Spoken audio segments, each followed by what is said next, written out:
Spectrum Tamil நேயர்களுக்கு வணக்கம். இன்று நமது அரங்கத்திற்கு வந்திருப்பவர் போடியை சேர்ந்த திரு ராமகிருஷ்ணன் அவர்கள். இவர் ஒரு சமூக செயற்பாட்டாளர். இந்த வருஷம் இந்த மாசத்தோட ஆர்டிஐ தகவல் அறியும் உரிமை சட்டம் நடைமுறைக்கு 19 ஆண்டுகள் நிறைவடைந்திருக்கு. அதை பற்றியும் இந்த தமிழ்நாடு தகவல் அறியும் உரிமை ஆணையம் இருக்குல்ல, அதை பற்றியும் தான் சார்கிட்ட கேட்டு தெரிஞ்சுக்க போகிறோம். சார் வணக்கம். சார் வணக்கம். சார், தகவல் அறியும் உரிமை சட்டத்துக்கான அந்த ஆணையம் இந்தியா முழுக்க அமலுக்கு இந்த வருஷம் 19வது வருஷம் இருக்கு. தமிழ்நாடு தகவல் அறியும் உரிமை ஆணையம் எப்படி செயல்பட்டுக்கிட்டு இருக்கு, அதை பத்தி கொஞ்சம் சொல்லுங்க. தமிழ்நாடு தகவல் ஆணையம் உருவாக்கப்பட்டது தகவல் பெறும் உரிமை சட்டத்தினால் உருவாக்கப்பட்டிருக்கு. இந்த சட்டத்தை அன்றைய காலகட்டங்களில் அருணா ராய் போன்ற முக்கிய நபர்கள் ரொம்ப கஷ்டப்பட்டு இந்த சட்டத்தை உருவாக்கியிருக்காங்க. இந்த சட்டம் இந்தியாவுக்கு கிடைத்த இரண்டாவது சுதந்திரம் சொல்லலாம் சார். பகலில் கிடைத்த இரண்டாவது சுதந்திரம். இந்த சட்டம் எதுக்காக கொண்டு வரப்பட்டதுன்னா, அரசு அலுவலர் மக்கள் பல நேரங்கள் மனுக்களை கொடுத்து எந்த ரெமெடி கிடைக்காம முடிக்கும் போது அரசு அலுவலகத்தில் வெளிப்படைத்தன்மையும் ஊழலை ஒழிப்பதற்குமாகவே முக்கிய நோக்கமாக கொண்டு வரப்பட்ட சட்டம். இந்த சட்டத்தின் அடிப்படையில் ஒவ்வொரு மாநிலத்திலையும் இந்த சட்டத்தை நிறைவேற்றுவதற்கும் மனுக்கள் மீது தகவல்களை பெற்றுத் தருவதற்கும் ஒவ்வொரு மாநிலத்திலும் ஒரு தகவல் ஆணையம் உருவாக்கப்பட்டது. அந்த தகவல் ஆணையத்திற்கு ஒவ்வொரு மாநிலத்தை பொறுத்து தகவல் ஆணையர்கள் நியமிக்கப்பட்டு அதற்குள்ள பணியாளர்கள், அமைச்சு பணியாளர்கள், அந்த செட்டப்லாம் உருவாக்கப்பட்டு அதுக்கு சட்டம் வழிவகை செய்துள்ளது. ஒவ்வொரு மாநிலத்தை பொறுத்து அந்தந்த மாநிலங்களுக்கு ஏற்ப அந்த தகவல் உரிமை ஆணையர்களோட எண்ணிக்கையும் வேரியேஷன் வருது. அப்படி உருவாக்கப்பட்டு நடைமுறையில் வந்துகிட்டு இருக்கு. ஆனால் தமிழ்நாட்டை பொறுத்தளவில் சுருக்கமாக சொல்லணும்னா, தள்ளாடும் தமிழ்நாடு தகவல் ஆணையம், திண்டாடும் தகவல் ஆர்வலர்கள், கொண்டாடும் அரசு அலுவலர்கள், இதுதான் சார் நடைமுறையில் இருக்கு. இதுக்கு காரணம் கேட்டீங்கன்னா, தமிழ்நாடு தகவல் ஆணையத்தில் ஒரு நாளைக்கு 5000 கேஸுக்கு மேல தபால் வருது. அப்ப அவங்கனாலே கண்ட்ரோல் பண்ண முடியல. அப்ப தமிழக அரசு இப்ப நடைமுறையில் இருக்க தமிழக அரசு இந்த நம்மகிட்ட ஓட்டு வாங்கும்போது என்ன சொன்னாங்க, நான் ஊழலை முற்றிலும் ஒழிக்கிறதுக்கு இந்த அரசு பாடுபடும்னாங்க. நாங்க என்ன கேட்கிறேன், ஊழலை ஒழிக்கிறதுக்கு நீங்க ரொம்ப பாடுபட வேணாம். தமிழ்நாடு தகவல் ஆணையத்துக்கு உகந்த அலுவலர்களை நியமித்து சிறப்பாக செயல்பட்டாலே ஊழல் ஒழிஞ்சிடும் சார். இதுக்கு நீங்க முக்கியத்துவம் கொடுத்தாலே தமிழ்நாட்டில் கம்ப்ளீட்டா ஊழல் ஒழிஞ்சிடும். அப்ப தகவல் ஆணையர்கள் என்ன சொல்றாங்க, சார் நீங்க கொடுத்த மனு பெற நடவடிக்கை எடுத்தா ஒரு நாளைக்கு 10,000 பேருக்கு நடவடிக்கை எடுக்கணும்ன்றாங்க. அப்ப அந்த அளவுக்கு ஊழல் பெருத்து போயிருக்கா? அப்படிதான் எங்களுடைய கேள்விகள் இருக்கு. தமிழ்நாடு தகவல் அறியும் உரிமை ஆணையத்துக்கு இதுவரைக்கும் எத்தனை ஆணையர்கள் நியமிக்கப்பட்டிருக்காங்க, ஆணையர்கள் நியமிக்கப்படாம இருக்காங்களா, செயல்பாடு எப்படி இருக்கு? இப்போ ஆணையர் 4 பேர் இருக்காங்க சார். இப்ப 2 பேருக்கு கால்பார் பண்ணி 6 மாசத்துக்கு மேல ஆச்சு. அப்ளிகேஷன் எல்லாம் போய் வச்சிருக்காங்க. ஆனா யாரையுமே நியமிக்கப்படாம வேக்கண்ட்ல இருக்கு. அதனால பல மனுக்கள் பெண்டிங்கில், லட்சக்கணக்கான மனுக்கள் பெண்டிங்கில் வருது. அதன் அடிப்படையில் என்ன சொல்றாங்க, இப்போ உள்ள ஆணையர்கள் என்ன பண்றாங்க, ஒரு நாளைக்கு 100 கேஸ் விசாரணை பண்றாங்க.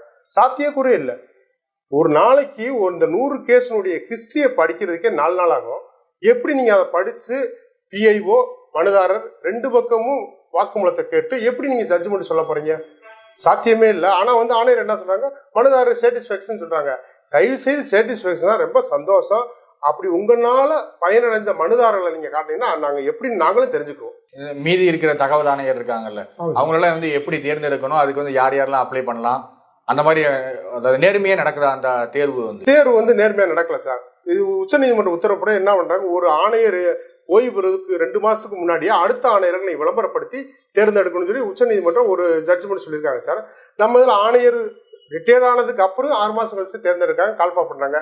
இதுக்கு தகுதி ஒரு டிகிரி சோசியல் ஆக்டிவிட்டியில் கொஞ்சம் இருக்கணும்னு சொல்லி இருக்கு. இதில் ஐஏஎஸ்ஓ ஐபிஎஸ்ஓ வழக்கறிஞரை போடணுங்கிற அவசியம் இல்லை. யாரை வேணாலும் நம்ம அந்த கூட்டத்தில் நியமிச்சுக்கலாம். இதுவரை தமிழ்நாடு தகவல் ஆணையத்தில் ஆணையரை நியமிக்கும் போது ஒவ்வொரு முறையும் பல லட்சங்கள் செலவழித்து விளம்பரப்படுத்தியும் மக்களிடமிருந்து மனுக்களை பெற்றும் ஆணையர்கள் நியமிக்கிறார்கள். ஆனால் நியமிக்கும் போது யாரையுமே இன்டர்வியூக்கு கூப்பிடுறதில்ல, நேர்முக தேர்வுக்கு யாரையுமே கூப்பிடுறதில்ல. ஒரு வேலைக்கு நாங்கள் விண்ணப்பம் பண்ணா நேர்முக தேர்வுக்கு நீங்க கூப்பிடணுமே. அப்படின்னா தானே எங்க மனு எதனால ரிஜெக்ட் ஆயிருக்கு, எங்களுடைய ஸ்டேட்டஸ் அதுக்கப்புறம் நாங்கள் வளர்த்துக்கிறதுக்கு எங்களுக்கு முக்கியத்துவம் இருக்கு இல்லையா.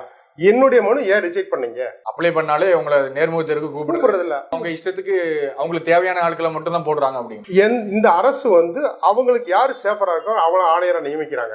அப்படிங்கும் போது மக்கள் ஊழல் எப்படி வெளியே கொண்டு வர முடியும்? இப்போ இருக்கிற இப்போ ஆல்ரெடி பொசிஷன்ல இருக்கிற தகவல் உரிமை ஆணையர்கள் இருக்காங்கல்ல, அவங்க எல்லாம் இந்த ஆளும் திமுக அரசோட நெருக்கமா இருக்காங்களா? கண்டிப்பா கண்டிப்பா அவங்க மூலமா தான் நீங்க போட்டிருக்கீங்க. இதுல ஆணையர்களுக்கு சட்டங்களை பத்தி முழுசா தெரியுமான்னு என்னன்னு தெரியல. இந்த இவங்க போடுற ஜட்ஜ்மெண்ட் உயர் நீதிமன்றத்துல அது வந்து தள்ளுபடி பண்ணப்பட்டது. அப்ப வந்து யாருக்கு இலக்கு? ஒரு ஆணையருக்கு சம்பளம் வந்து 3 லட்சம் கொடுக்குறீங்க. இந்த ஆணையத்தை வந்து ரன் பண்றதுக்கு வருஷத்துக்கு 15 கோடி 20 கோடி செலவு பண்றீங்க. அப்ப அந்த 20 கோடி நம்ம மக்கள் வரி பணத்துல செலவு பண்ணும் போது அதுக்கான ரிசல்ட் என்ன, அவுட்புட் என்ன கொடுக்குறீங்க? No result. இது வரைக்கும் தகவல் ஆணையத்துல சிறப்பா வந்து ஜட்ஜ்மெண்ட் கொடுக்குற இப்ப உள்ள ஆணையர்கள் வந்து நிறைய பேருக்கு அது சரியில்ல. ஒரு ஆணையர் சொல்றாரு, பிசிட்ட சொல்றாரு, ஆமா மானியத்தை போட்டு ஃபுல் பண்ணிக்கங்கம்மா, நீங்க அதை போட்டு நிறைவேற்றிக்கமா. அப்ப வந்து ஆணையர் எப்படி உங்களுக்கு தெரியும்? இது என்னுடைய விசாரணையில என்னுடைய முன்னாடி சொல்றாரு, பக்கத்துல வச்சுட்டே சொல்றேன், என்னுடைய மனுதாரரை பக்கத்துல வச்சுட்டே சொல்றாரு. அப்ப நான் சொல்றேன், சார் வந்தவர் பிஐஓவே கிடையாது, பொது தகவல் அலுவலே கிடையாது, நீங்க பொது தகவல செக் பண்ணுங்க அப்படின்னா. இல்ல இவரதே பொது தகவல் அலுவலர், நாங்க கன்ஃபார்ம் பண்ணிட்டோம். இல்ல சார் உங்க தகவல் ஆணையத்தினுடைய புக்லயே ஒரு பொது தகவல் போட்டிருக்கேன். இல்ல அதெல்லாம் நீங்க சொல்லக்கூடாது. அப்ப மனுதாரரை மட்டும் நீ ஆதாரை கொண்டு வா, பான் கார்டை கொண்டு வா, டிரைவிங் லைசன்ஸ் கொண்டு வான்னு கேட்கிற இந்த தகவல் ஆணையம் பொது தகவல் அலுவலரிடம் ஏன் அடையாள அட்டையை கேட்பதில்லை? இந்த சட்டத்துல என்ன சொல்லியிருக்குன்னா, செக்ஷன் 5 பிரகாரம் பொது தகவல் அலுவலருக்குத்தான் அந்த அதிகாரம் வழங்கப்பட்டுள்ளது, மற்ற அலுவலருக்கு வழங்கப்படவில்லை. இவங்க என்ன சொல்றாங்க, பொது தகவல் அலுவலர் அரசு ஊழியர் பல வேலைகள் இருக்கு வர முடியாது. ரைட்டு, பரவாயில்ல. 2012 மேல்முறையீட்டு விதிகளின்படி பொது தகவல் அலுவலர் வர இயலவில்லை எனில் அவருக்கு ஒத்த பதவியில் உள்ளவரும் அவருக்கு மேல் உள்ள பதவியில் உள்ளவருமே அனுமதி பெற்று ஆணையத்திற்கு ஆஜராக வேண்டும். இதுதான் நிலை. இப்ப யாருமே அனுமதி வாங்குறது இல்ல, ஆஜராக. பொது தகவலுக்கு யாரோ ஒருத்தர் வர்றாங்க, எங்களுக்கு தேவை பிரசன்ட் தானே சார், யாரோ ஒருத்தர் வர்றாங்க, உங்களுக்கு தேவை தகவல் தானே சார் அப்படின்னா தகவலை கொடுக்குறாங்களா? கொடுக்கல. சரி சார், தகவலை வந்து வருஷ கணக்கா எழுத்துட்டு இருக்காங்க. இந்த சட்டத்தின் பிரகாரம் 30 நாட்களுக்குள்ள தகவல் கொடுக்கணும். தகவல் கொடுக்கலைன்னா செக்ஷன் 7(6) பிரகாரம் இலவசமா கொடுக்கணும். அப்படிங்கும் போது நாங்க இலவசமா கேட்கும்போது அதெல்லாம் இலவசமா கொடுக்க முடியாது சார், நாங்க வந்து எங்க சொந்த கருத்தை கேட்கல, சட்டத்தை இம்ப்ளிமெண்ட் பண்ணுங்க, அதுக்காக உங்களை நியமிக்கப்பட்டிருக்கு. இந்த சட்டத்தை இம்ப்ளிமெண்ட் பண்றதுக்கும் ஊழலையும் அரசு வெளிப்படைத்தன்மையும் வெளிக்கொண்டு வர்றதுக்கு தான் தமிழ்நாடு தகவல் ஆணையத்தை உருவாக்கப்பட்டு உங்களுக்கு ஒரு ஆணையருக்கு 3 லட்சம் ரூபாய் சம்பளம் கொடுத்து உட்கார வச்சிருக்கோம். சட்டத்தை இம்ப்ளிமெண்ட் பண்ணுங்க அப்படின்னா யாருமே சட்டத்தை இம்ப்ளிமெண்ட் பண்றதுல அவங்களுடைய சொந்த கருத்தை வெளிப்படுத்துகிறார்கள். இதனால் பாதிப்பு மனுதாரர்களுக்கு வருகிறது. இப்போ திமுக அரசு ஆட்சிக்கு வந்து 3 ஆண்டுகள் நிறைவடைஞ்சிருச்சு. அப்போ திமுக அரசு ஆட்சி காலத்துல தகவல் அறியும் உரிமை ஆணையர்களோட எண்ணிக்கையும் வந்து ஒழுங்கா நியமிக்கல. கேள்வி கேட்டு நம்ம ஏதாவது ஆர்டிஐ போட்டாலும் அதுக்கு வந்து சரியான தகவல் இல்லை அப்படின்னு சொல்ல வரீங்களா? இப்போ ஊழல் வந்து கட்டுக்கடக்கம் போறதுக்கு இதுவும் ஒரு காரணம் அப்படி? கண்டிப்பா ஒரு காரணம் சார். சார் நீங்க இந்த அரசு வாக்கு கேட்கும் போதும் என்ன சொன்னீங்க, நான் ஊழலுக்கு ஒழிக்கிறதுக்கு முக்கியத்துவம் கொடுப்பேன். நீங்க மத்ததெல்லாம் நீங்க சிரமப்பட வேணாம், இந்த தமிழ்நாடு தகவல் ஆணையத்தை சீர்படுத்துங்க, ஊழல் ஒழிஞ்சிரும், கரெக்டா கொண்டு போங்க.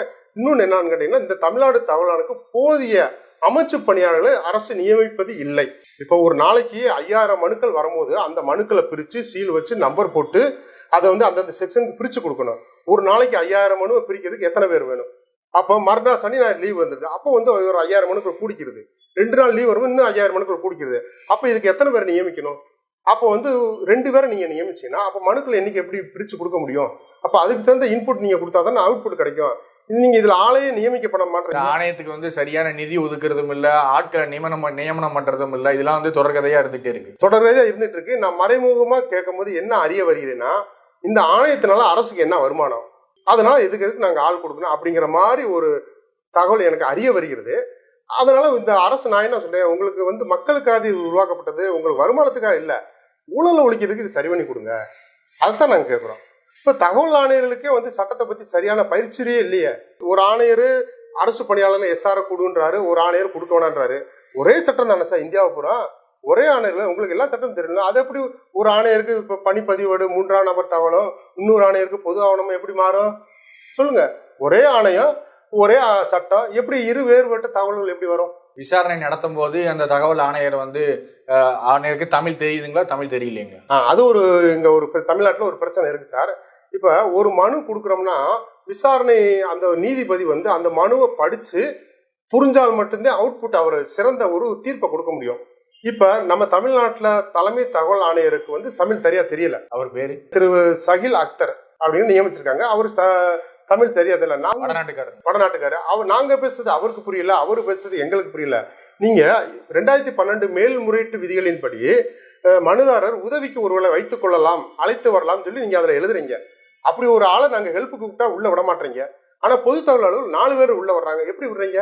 திமுக ஆட்சியில இந்த தகவல் அறியும் உரிமை சட்டம் அப்படிங்கிறது சிறப்பா செயல்படல அப்படிங்கிறது அவங்களோட முடிவா இருக்கு. முடக்கி வருகிறார்கள். இதன் மூலமாக ஊழல் அதிகபட்சமாக தலைவரித்தாடுகிறது. அதன் காரணமாக மக்கள் திண்டாடி கொண்டு உள்ளார்கள். திமுக கட்சியினரையோ இல்ல திமுக ஆதரவா செயல்படுற அரசு அதிகாரிகளோ காப்பாத்துறதுக்கு தான் இப்போ அதுக்கான வேலைகள்லாம் நடந்துகிட்டு கண்டிப்பா இருக்கு. அந்த ஊழலை வெளியே கொண்டு வரதுக்கு சமூக ஆர்வலர் நாங்க சொந்த காசு செலவழிச்சு பாடுபடுறோம். அவங்க அந்த ஊழலை வெளியே கொண்டு வரக்கூடாதுன்னு மூடி மறைக்கிறாங்க. சில அச்சுறுத்தல்களும் வருகிறது. அதெல்லாம் ரொம்ப கடுமையா பாதிக்கப்படுறாங்க. ரொம்ப நாங்க நெருக்கப்படணும். எங்க மேலே போய் கேஸ் போடுறாங்க. உங்க மேலேயே போய் கேஸ் காவல்துறையை வச்சு போய் கேஸ் போடுறாங்க. அப்ப நாங்க என்ன பண்ண முடியும்? எங்களை பிளாக்மெயில் பண்றதுக்கு இந்த யுக்தியெல்லாம் கையாளுறாங்க. இது நானே பாதிக்கப்பட்டிருக்கேன். என் மேலேயும் போய் கேஸ் இருக்கு. நானும் போராடிட்டு இருக்கேன். எனக்கு எந்த ரெமடியும் கிடைக்கல. இப்ப உச்ச நீதிமன்ற உத்தரவின் அடிப்படையில மத்திய உள்துறை அமைச்சகம் 2012 ஒரு சிறப்பு ஒரு ஆர்டர் போட்டிருக்காங்க. இந்த மாதிரி தகவல் பெறும் உரிமை சட்டத்தை பயன்படுத்தும் பயன்பாட்டாளர்கள் மறைமுகமாக கொல்லப்படுகிறார்கள், அச்சுறுத்தப்படுகிறார்கள். அதை ஒவ்வொரு மாநிலமும் ஒரு டாஸ்க் போர்ஸ் ஒன்று அமைச்சு நீங்க அவங்கள காப்பாத்துங்க, பாதுகாக்குங்க அப்படின்னு சொல்லி 2012 ஒரு ஆர்டர் போட்டிருக்காங்க. அது யாருக்குமே தெரியல. இப்ப சமயத்தில் ஒரு 4 வருஷத்துக்கு முன்னாடி நான் அந்த ஆர்டர் எடுத்து தமிழ்நாட்டில் நீங்க எங்கெங்க அதை இம்ப்ளிமெண்ட் பண்ணிருக்கீங்க, யாருக்கு நீங்க பாதுகாப்பு கொடுத்துருக்கீங்க கேட்டா யாருக்குமே இல்லை. டிஜிபி ஆஃபீஸ்ல என்ன சொல்றாங்க, அந்த மனுவை எங்களுக்கு வரலன்றாங்க. ஆனா ஹோம் செக்ரட்டரி இந்த மனுவை இந்த நாக்கா நம்பர் அடிப்படையில் உனக்கு டிஜிபி தான் கொடுத்துருக்கேன் அப்படின்னு சொல்லி தெளிவா எனக்கு பதில் கொடுத்துருக்காங்க. உள்துறை அமைச்சர் மத்திய உள்துறை அமைச்சர்கள் இருந்து ஜிஓ போயிருக்கு. ஆனா டிஜிபி ஆஃபீஸ்ல அந்த ஜிஓவே வரல அப்படிங்கிறாங்க. வரலன்னு சொல்றாங்க. இன்னைக்கு வரைக்கும் வரலன்னு சொல்றாங்க. இதை அப்போ அதிமுக பீட்ல தலைமை தகவல் ஆணையர் ராஜகோபால சிறப்பாக விசாரணை பண்ணாரு. என்னை 1.5 மணி நேரம் விசாரணை பண்ணாருங்க. நான் அரசியல் சாஸ்திரத்தின் அடிப்படையில் நான் செயல்படுறேன். உண்மையிலே மக்களுக்கு இந்த டாஸ்க் போர்ஸ்ல நிறைய பாதிப்பு இருக்கு, அது நானும் உணர்றேன். ஆனா நல்ல ஒரு ஜட்ஜ்மெண்ட் கொடுக்குறேன் அப்படின்னு சொல்லி 1.5 மணி நேரம் என்னிட்ட விசாரணை பண்ணாரு. நல்ல ஜட்ஜ்மெண்ட். நீங்க ஹோம் செக்ரட்டரி அனுப்பிச்ச கடிதத்தை டிஜிபி ஆஃபீஸ்ல ஃபைல் பண்ணலன்னு சொல்றது தப்பு. அவர் எந்த நாக்கா நம்பர்ல அனுப்புகை முதல் பதிவேடு முதல் கூட கொடுத்துட்டாரு. நீங்க பொய் சொல்றீங்க. அதனால 2 வருஷமா தகவல் கொடுக்காதவங்க மேல நடவடிக்கை எடுக்க பெனால்டி போடுவேன். 2வது டாஸ்க் போர்ஸை பரிந்துரை பண்றதுக்கு அரசுக்கு ஒரு சிறப்பான ஒரு கடிதத்தை நான் பரிந்துரை பண்ணுவேன் சொன்னாரு. ஆனா என்ன காரணமோ 2 வருஷமா ஆர்டர் போடாம அவர் ரிட்டையர் ஆகிவிட்டாரு. ஆனா இப்ப தலைமை தகவல் ஆணையர் அந்த கேஸை என்கொயரி போட்டு வழக்கை க்ளோஸ் பண்ணிட்டார் சார். எதுக்காக க்ளோஸ் பண்ணாரு? டிஜிபி ஆஃபீஸ்ல இருந்து இங்க உள்ள தமிழ்நாடு தகவல் ஆணையத்தில் உள்ள அலுவலகத்துல ரகசியமா பேசுறாங்க. என்னை விசாரணைக்கு வர சொல்லிட்டு முதல் விசாரணையில் என்ன பண்றாங்க, இன்னைக்கு உங்களுக்கு ஒரு எக்ஸ்கியூஸ் அடுத்து வாங்கன்றாங்க. அடுத்த விசாரணைக்கு வரும்போது தகவல் ஆணையத்துல டிஜிபி ஆஃபீஸ்ல இருந்து வர்ற அலுவலர்கள் தகவல் ஆணையர் அறைக்குள்ள போய் தகவல் ஆணையர் வேற ஒரு தகவல் ஆணையர் அறைக்குள்ள போய் ரகசியமா பேசுறாங்க. பேசி வந்ததுக்கு அப்புறம் என்னையுமே விசாரணைக்கு கூப்பிடுறாங்க. நேரம் அவங்க பேசி வந்துட்டு ரூம்குள்ள வர்றாங்க. இதெல்லாம் தர முடியாதுங்க, அப்படிலாம் தர முடியாதுங்க சார். தர முடியாது, ரைட், நான் ஒத்துக்கிறேன் சார். ஒரு மனு வரும்போது அந்த மனுவை ஒன்று அக்செப்ட் பண்ணணும், இல்லைன்னா ரிஜெக்ட் பண்ணணும் வித் ரீசனோட. என்னுடைய மனுவை அவங்க இந்த தமிழ்நாட்டில் என்ன சொல்றாங்க, அச்சுறுத்தல் எதுவுமே இல்லைன்ட்டாங்க. ரைட்டு, அப்போ அச்சுறுத்தல் எதுவுமே இல்லைன்னு சொல்லிட்டு ஒரு ஃபைலை க்ளோஸ் பண்ணணும்ல. அந்த க்ளோஸ் பண்ண ஃபைல அது கொடுங்கன்னு அப்படிலாம் கொடுக்க முடியாது சார். ஒரு மனு ஹோம் செக்ரட்டரிலேருந்து வந்திருக்கு, ஒன்று அதை நிறைவேற்றுங்க, இல்லைன்னா ரத்து பண்ணுங்க, அது உங்க விருப்பம். நிறைவேற்றின காப்பியை கொடுங்க, ரத்து பண்ணா ஏன் ரத்து பண்ணுன்னு ஒரு எழுதி கொடுக்கணும் சார். அப்படியே அந்த ஃபைலை கீழே போட்ட முடியாதுல்ல. அந்த டாக்குமெண்ட்டை கேட்டால் அதெல்லாம் கொடுக்க முடியாது அப்படின்னு சொன்னா, அப்ப தகவல் ஆர்வலை அச்சுறுத்தல் காப்பாத்துறதுக்கு யாருமே நடவடிக்கை எடுக்கலையே தமிழ்நாட்டுல. இந்த 3 வருஷமா அப்படிதான் இருக்கு. அப்படித்தான் சார் இருக்கு, ரொம்ப கொடுமையா இருக்கு. அதான் தள்ளாடும் தமிழ்நாடு தகவல் ஆணையம், திண்டாடும் தகவல் ஆர்வலர்கள், கொண்டாடும் அரசு அலுவலர்கள். ஆணையர் ஆர்டர் போடுறாரு, சிறப்பா ஆர்டர் போடுறாரு, இந்த தகவலை கண்டிப்பா கொடுக்கணும்னு. ஆனா பொது தகவல் அலுவலர் என்ன பண்றாரு, என்ன செஞ்சு ஆணையம் அப்படின்னு அதவே திருப்பி பொய்யானது கொடுக்குறாரு. திருப்பி நம்ம இங்க கம்ப்ளைண்ட் பண்ணோம்னா இது விசாரணைக்கு வர்றதுக்கு 2 வருஷம் தான், அதுக்குள்ள அவர் ரிட்டையர் ஆகி போறாரு. அப்ப இந்த சட்டத்தை நீர்த்து போக செய்யறாங்களே, இதுக்கு காரணம் யாரு? அரசு சிறப்பா செயல்படணும் சார். அதுக்கு உண்டான ஆட்பலத்தை கொடுத்து, பொருள் பலத்தை கொடுத்து அவங்களை சிறப்பா செயல்பட வைக்கணும். அவங்களுக்கு மோட்டிவேஷன் கொடுத்தா ஊழல் குறைஞ்சிருமே. உங்களுக்கு தகவல் உரிமை உரிமை சட்ட ஆர்வலர்களுக்கு என்னென்ன மிரட்டல்லாம் வருது சார்? இப்போ ஒரு ஊழல் இருந்து அரசு ஊழியர்கள்ல இருந்து ஒரு ஊழல் பத்தி உதாரணத்துக்கு கேட்டோம்னா, இப்ப நான் வேற ஒண்ணும் இல்லை, நானே சென்னையில உள்ள ஒரு அலுவலகத்துக்கு கேட்டேன். சென்னையில உள்ள அலுவலகத்துல ஒரு ஆபீஸ்ல என்னுடைய முகவரி 3ஆம் நபருக்கு எப்படி தெரிஞ்சிச்சு? அந்த துறையில ஓய்வு பெற்றவர் மதுரையில இருந்து என் வீட்டுக்கு என்னை பார்க்க வர்றாரு. எப்படி வராரு? உங்களோட தகவல் 3ஆம் நபருக்கு பகிரப்படுது, பொது தகவல் அலுவலரால் பகிரப்படுகிறது சென்னையில இருந்து. அப்ப இவர் யாரு, இவரை போய் பாரு, இவர் ஏதோ கேட்டிருக்காரு, இவர் என்னன்னு பார்த்து என்ன பேக்ரவுண்ட் இருக்கு என்னன்னு பாரு, வாட்ச் பண்ணிட்டு வா, இவர் என்ன கொஞ்சம் மிரட்டி ரிட்டர்ன் பண்ணி விடு, இனிமே ஆர்டிஐ போடாம இருக்க சொல்லு அப்படின்னு வர்றாங்க. அவர் என்ன பண்றாரு, அவர் நான் தேனி கலெக்டரேட்ல வேலை பார்க்குறேன், இவரை பார்க்கணும் அப்படின்னு எங்க வயதான அம்மாட்ட நான் இல்லாத சமயம் ஃபோன் நம்பர் வாங்கி எனக்கு ஃபோன்ல கூட்டு மிரட்டுறாரு. நீ என்ன இது ஆர்டிஐ போடுற, நீ என்ன அவ்வளோ பெரிய ஆளா செய்யறியா, உன்னை நான் டிப்பர் வச்சு ஏற்றி போடுவோம் தெரியுமில்ல அப்படின்னு மிரட்டுறாரு. கொலை மிரட்டல். ஆமா, இதே நாங்கள் போலீஸில் கம்ப்ளைண்ட் கொடுத்துட்டோம். நோ ஆக்ஷன், எந்த போலீஸ் நடவடிக்கை. அப்புறம் லோக்கல் தேனிலேயே ஒரு நிறுவனத்துக்கு போடுறேன். அந்த மேல்முறையீட்டு அலுவலர் என்ன பண்ணாரு, என்னுடைய அட்ரஸை, என்னுடைய ஃபோன் நம்பரை வீட்டுக்கார்ட்ட கொடுக்குறாரு. தான் ஒரு ஆர்டிஐ போட்டுக்கிட்டே இருக்காங்கன்னு அவர் என் வீட்டுக்கு வர்றாரு. ஏன்னா அவரு நான் டிபார்ட்மெண்ட்ல வேலை பார்க்குறேன்னு ஃபோன் பண்ணிட்டு வர்றாரு. எதுக்கு வரைய, நீ ஆர்டிஐ போட்டுக்கிட்டே இருக்கல, என் பொண்டாட்டிக்கு தான் போடுற, நான் எதுக்கு நீ போடுற அப்படின்னு என்கிட்ட கேட்குறாரு. நான் வீடியோ ஆதாரம் கொண்டு கொடுத்துட்டேன். No action. போலீஸ்னு கொடுத்துட்டேன். போலீஸும் அது நம்ம மேலதிகாரிகள் சொன்னாலும் பேருக்கு ஒரு எஃப்ஐஆர் போட்டுட்டு வழக்கு முற்றாக்கப்படுகிறதுன்னு சொல்லி எமோ பண்ணி விடுறாரு. இது எப்படி சாத்தியக்கூறும்? இதை எதிர்த்து நான் டாஸ்க் ஃபோர்ஸை கம்ப்ளைண்ட் பண்ணி சொன்னேன். ஆனால் டிஜிபி ஆஃபீஸ்லேருந்து என்ன சொல்கிறாங்க,